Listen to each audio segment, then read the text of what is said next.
Кейт Мидлтон испрати моќно и трогателно писмо до 1600 гости кои ги покани на божикниот концерт што таа го организира уште од 2021 година.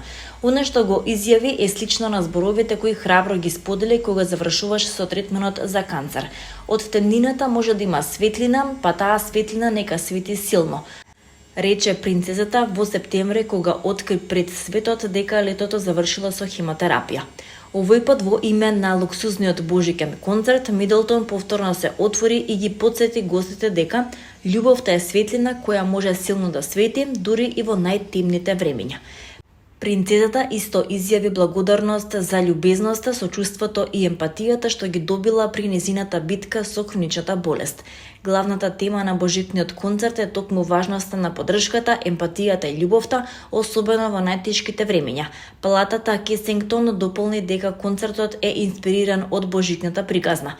Концертот ќе се одржи во петок во Вестминстерската опатија, каде што помеѓу присутните ќе бидат и децата на принцот и принцезата од Велс.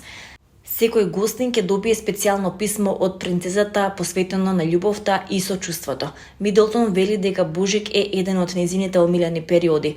Во својата прогателна порака таа изјави дека овој божикен концерт е искрена прослава за секој од нас и потсетување дека на Божик, како и во текот на целата година, сите мора да блеснеме еден за друг, затоа што во време на радост и тага ние сме светлина еден на друг.